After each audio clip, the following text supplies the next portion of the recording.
Sound of wind howling, distant animal cries, and a crackle of a small fire. The world was a crucible, forged in fire and fear.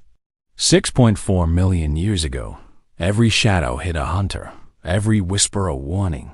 Survival was not a right, but a prize, fought for with tooth and bone. And sometimes, the most dangerous enemy wasn't a beast with claws and fangs, but the reflection staring back from a pool of dark water. We were just beginning to stand, to think, to dream, but we were also learning how to hate. And in the unforgiving heart of the Rift Valley, a dark secret was about to be unearthed. A secret that would stain the hands of a small family forever. A choice so brutal it would echo through the ages. This is the story of a female Homo habilis named Alara, and a single horrific act that defined what it meant to be human. Sound of rhythmic chewing, small grunts, and the rustle of dry leaves. The sun, a merciless orb of white-hot fury, beat down on the parched savanna. The air, thick with the scent of dust, decay, and the faint coppery tang of blood from a recent kill, shimmered above the cracked earth. For Alara, a female Homo habilis, every breath was a calculation. Her small band, a fragile collection of a dozen souls, moved with the slow, deliberate rhythm of a tide pulling back from the shore. Hunger was a constant companion, a gnawing emptiness in the gut that made every decision a matter of life and death.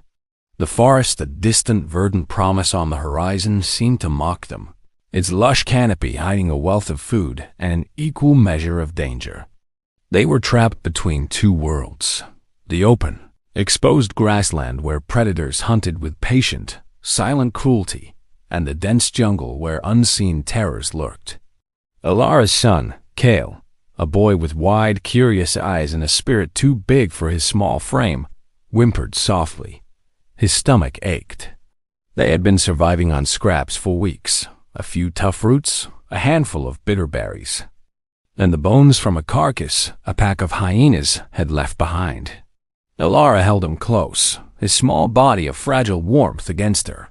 She could feel the tremors of his hunger, a mirror of the desperation that lived in her own chest.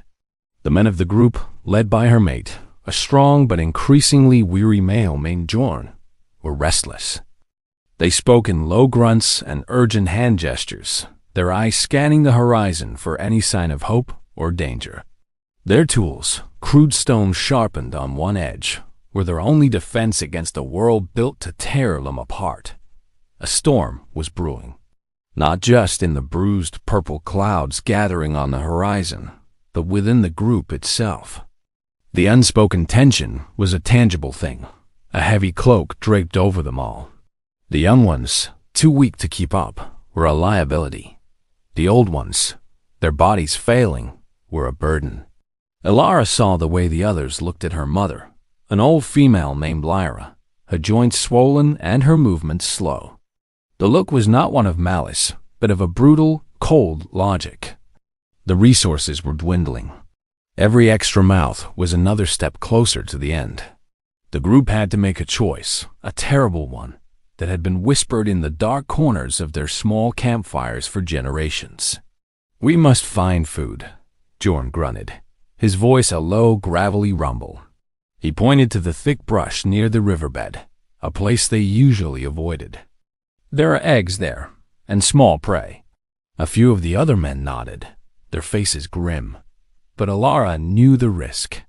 The river was a hunting ground for saber-toothed cats, for crocodiles that lay hidden like logs waiting to snap. Yet, the alternative was slow starvation. As they began to move, a collective groan escaped from Lyra. She stumbled, her old leg giving out beneath her. The group froze. The other women, their faces a mixture of pity and fear, looked to Jorn. He said nothing, his eyes hard and unreadable. He simply looked at Alara, and in that single glance, she saw the terrible choice he was asking her to make. Leave her mother behind, or risk the lives of everyone else. The first drop of rain hit the dusty ground with a soft splat, a single tear from the heavens. And with it, a new unbearable terror began to take shape. The sky ripped open, and the world dissolved into a frantic gray blur. The rain came down not in drops, but in sheets, turning the ground to a slick, treacherous mud. The small band of Homo habilis, already weakened by hunger, struggled against the sudden onslaught. The scent of wet earth, of decay, and the metallic tang of lightning filled the air. Ilara clutched Kale to her chest, her knuckles white. The boy was shivering, his thin body a beacon of vulnerability. Her mother, Lyra, had been left behind, a decision made in a silent, desperate consensus. Ilara's heart was a hollow drum, beating a rhythm of guilt and cold fury. She wanted to scream, to turn back, but the faces of the others joined stoic resolve. The fear in the eyes of the other mothers held her captive. They were all in this together, bound by a terrible, unwritten law. Survival above all else. The river, once a gentle, winding ribbon of water, had become a raging torrent, its muddy banks overflowing. The path Jorn had chosen was now a flooded mess, and the jungle ahead loomed, a wall of dripping, menacing green. They moved with a desperate urgency, each step a slippery dance with death. The air was thick with the smells of the jungle floor, rotting leaves, DMP wood, and something else, something musky and predatory. Ilara's senses were on high alert. Every snap of a twig, every rustle in the undergrowth sent a jolt of adrenaline through her veins. This was not their territory. They were trespassers, fragile intruders in a land of giants. Suddenly, a series of low growls rumbled from the thicket. The sound was deep, guttural, and unmistakable. It was the call of a civatherium, a massive, ancient relative of the giraffe, its head adorned with a strange, antler-like crown. But this one was not grazing. It was angry, territorial, its massive head swinging back and forth, its small, dark eyes fixed on them. The group froze, a collective intake of breath. This was not a fight they could win. They were too small, too weak. Jorn, with a look of pure terror on his face, pushed them back, motioning for them to find cover. They scattered, diving behind trees and into the dense undergrowth, the roaring of the civatherium echoing through the rain-soaked forest. Ilara, clutching Kale, stumbled into a small, dark crevice in the side of a rocky outcropping. The air inside was heavy and smelled of old decay and the musk of some other creature. She pressed herself against the cold, damp stone, her heart hammering against her ribs. Kale's whimpers were a thin, reedy sound, swallowed by the noise of the storm. As the thundering hooves of the beast faded, replaced by the persistent drumming of the rain, a new sound emerged from the back of the crevice. A soft, shuffling noise, followed by a low, mournful moan. Her blood ran cold. The crevice wasn't empty, and as her eyes adjusted to the gloom, she saw her, Lyra, her mother. She was huddled in the back of the small cave, her face a mask of pain and desperation. She wasn't left behind. She had followed. The terrible choice had been a lie. They were all still together, and the hunter they were hiding from wasn't the beast outside, but the monster of their own making. The air in the cave was thick with the smells of damp earth and fear. A small fire, a defiant spark in the vast, enveloping darkness, cast flickering, dancing shadows on the rough stone walls. Ilara watched her mother, Lyra, her old body curled into a tight ball, shivering uncontrollably.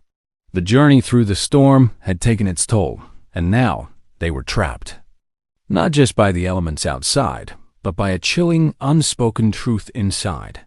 Lyra hadn't been left behind. She had been abandoned, a terrible sacrifice made for the illusion of a faster, safer escape. But the old woman, fueled by a primal maternal instinct and a stubborn will to live, had followed them, crawling through the mud and rain, her pain-racked body pushed to its absolute limits. The others had found refuge in a larger cave nearby. Jorn and the men had gone to scout, to try and find a way back to the main group. Ilara and Kale were alone with Lyra, a silence hanging between them that was heavier than any stone. The boy, tired and hungry, had fallen asleep, his head resting in Alara's lap. She looked at her mother's emaciated face, the deep lines etched by a lifetime of hardship. Lyra's eyes, clouded with pain and a terrible sadness, met hers. There was no accusation, only a profound, heartbreaking understanding. She knew what they had tried to do. She knew why. We didn't mean to, Alara whispered, the words catching in her throat. A fragile lie she couldn't even believe herself. Lyra's response was a low, wheezing cough. You did, she rasped, her voice a dry whisper. You had to, for him. She gestured with a shaking hand towards Kale. The terrible logic of their world, the unwritten rules of survival, were a language they both understood. But understanding did not lessen the pain. The firelight flickered, and for a moment, Alara saw not just her mother, but a reflection of herself in the future, an old, broken thing, a burden to be cast aside. The cycle was a cruel, relentless wheel. Suddenly, a new sound cut through the silence. A high-pitched, desperate screeching from the back of the cave. It was a bat, its wings beating frantically as it tried to escape a small crevice. But it wasn't the bat that drew Alara's attention. It was what she saw in the back of the small, dark opening. A glint of white, bone. Curiosity, a dangerous and powerful force, pulled her towards it. She knelt down, her fingers trembling as she reached into the narrow opening. The air that rushed out was cold and smelled of death. She pulled, and pulled again. A large, jagged bone came free, followed by another. A small, crude skull, its jawbone missing. And then a collection of broken tools, similar to their own. A strange, macabre graveyard. As Alara's eyes adjusted to the deeper darkness, she saw them.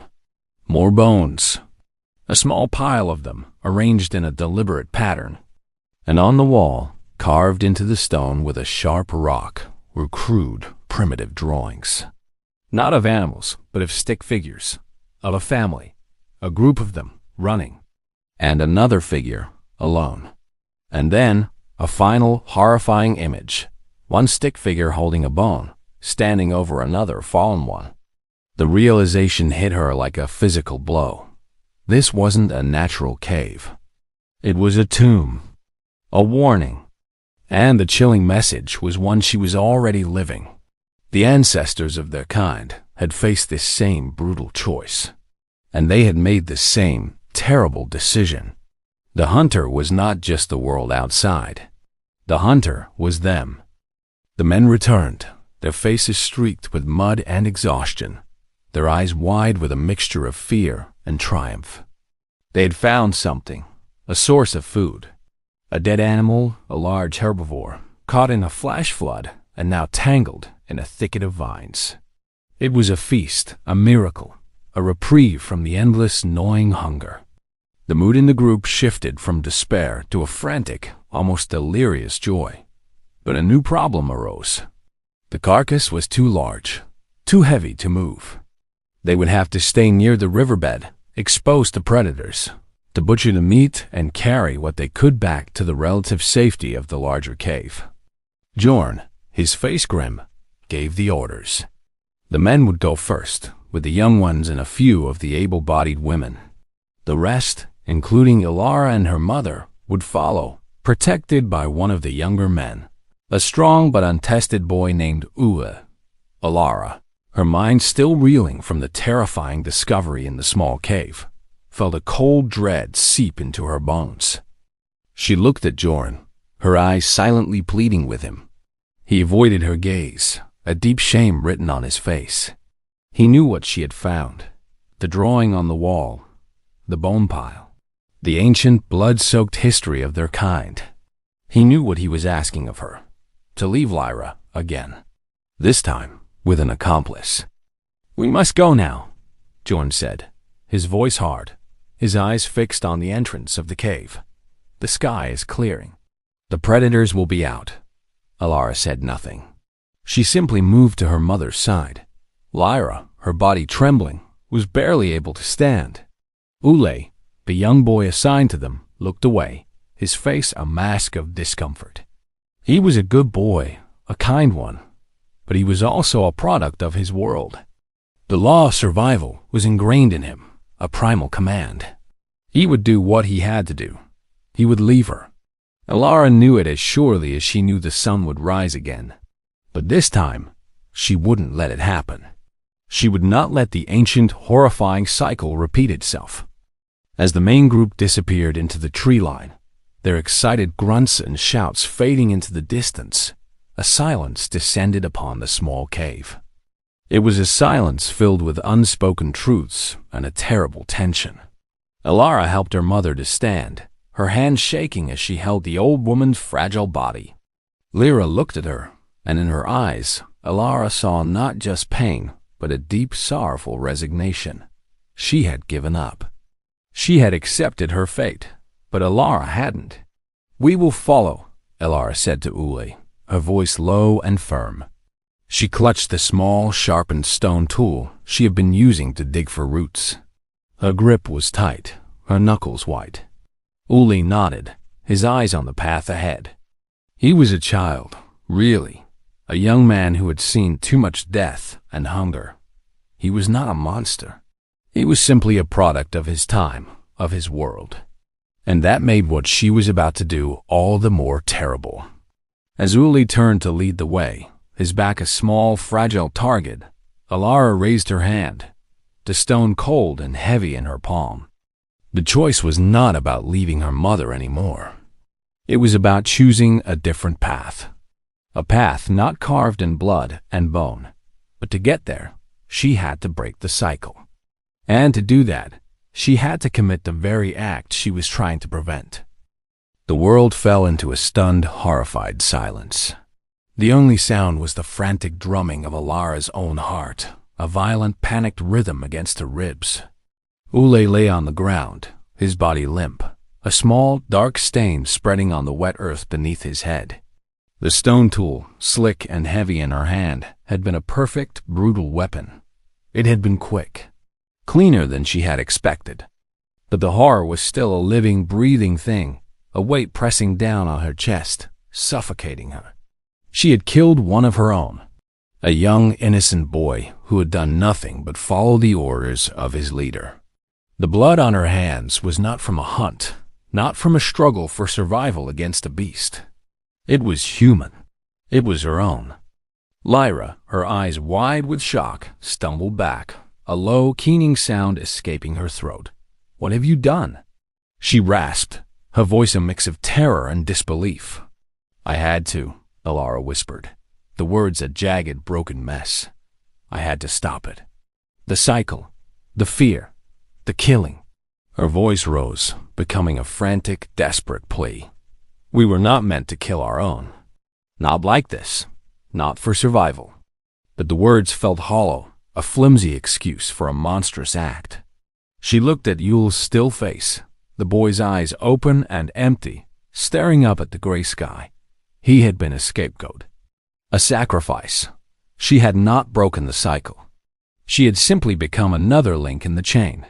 The realization was a cold, bitter draft, one that filled her with a despair so profound she felt as though she might shatter. She had become the very thing she was fighting against, a murderer. But then, the instinct for survival, a force more powerful than guilt or sorrow, took over. They were alone now. The group was gone. They would be back for them eventually, to make sure the job was done. Alara had a choice. She could wait for them, for the inevitable confrontation, or she could run. She looked at her mother, her old face a mask of confusion and grief. Lyra, her body trembling, was a liability, a burden. The same thought that had led to Yule's death now gnawed at her, a bitter, ironic twist of fate. The fear was a poison in the air, a scent she had grown to hate. "We must go," she said, her voice hollow, devoid of any emotion. She didn't wait for a response. She simply grabbed her mother's arm, pulling her along. Lyra, her will broken, stumbled behind her, a ghost of her former self. The path ahead was a maze of muddy tracks and thick undergrowth. Elara moved with a speed born of desperation, her mind a frantic blur of calculations. Where could they go? What could they do? She was a pariah now, a traitor. Her own blood would hunt her down. As they moved deeper into the thicket, a new sound cut through the silence, a low, rhythmic scratching. Elara froze, her senses on high alert. It was coming from a small, dark opening in the side of a cliff face, an opening she hadn't noticed before. The air that wafted out was different. It smelled of home, of a small fire, of a warmth that was not born of the sun, of something alive, something else. As she peered into the darkness, her heart pounding, she saw a flicker of light, a small defiant spark in the vast, unforgiving wilderness. It was another cave, and it was occupied. By what? She didn't know. But the hope, a fragile, terrifying thing, bloomed in her chest. They were not alone, and the greatest mystery of their world, the truth of what lay beyond their small, violent tribe, was about to be revealed. The air inside the cave was warm and smelled of wood smoke and roasted meat. A small family, a mother, a father, and 2 children, sat huddled around a fire, their faces illuminated by the dancing light. They were not their kind. They were different. Their foreheads were higher, their faces flatter, their tools more refined, more purposeful. They were Homo erectus, a distant cousin, a different branch on the tree of their evolution, and they were thriving. The family looked up as Elara and Lyra entered, their eyes wide with a mixture of curiosity and caution. The father, a large, powerful man with a kind face, stood up, his hand resting on a stone axe, not in a gesture of aggression, but of defense. He spoke in a series of grunts and clicks, a language Elara didn't understand, but the meaning was clear. Who are you? What do you want? Elara, her voice trembling, held out her hands, her palms open, a gesture of peace. Hunger, she rasped, the word a universal language. Safe. The man looked at her, then at Lyra, her old, broken body, a testament to their struggle. He looked at the blood on Elara's hands, and a flicker of understanding, of a shared, terrible history passed between them. He lowered his weapon. The woman, his mate, motioned for them to sit, offering them a piece of the roasted meat. It was cooked, not raw, a revelation, a luxury. The children, their eyes filled with a gentle, unaffected curiosity, looked at Kale, a boy they had never met, and offered him a small bone to chew on. Elara sat by the fire, the warmth a soothing balm against the cold dread that still lived in her chest. She ate the cooked meat, the taste a revelation, the sustenance a profound relief. The other family watched them with a quiet, compassionate understanding. They had seen this before. The desperate, hungry, violent world outside their small, warm cave. The blood on Elara's hands was a story they already knew. It was a story of survival, a story of choices made in a world of unimaginable cruelty. Elara looked at her mother, who was now sleeping peacefully, her body finally at rest. She looked at her son Kale, who was playing with the other children, a smile on his face for the first time in weeks. Then she looked at the other family, their faces a mirror of what their own could have been, a reflection of a different path. This was not a world of monsters, not a world of murderers. It was a world of choices. And they, the Homo erectus, had made a different one. They had learned to cooperate, to share, to care for their weak, to build a future that was not rooted in fear and violence. Jorn and his group would come. They would find the body of Ole. They would see the tracks, and they would follow them. The confrontation was inevitable, but Elara was not alone anymore. She was with a new family, a new kind of people, a different path.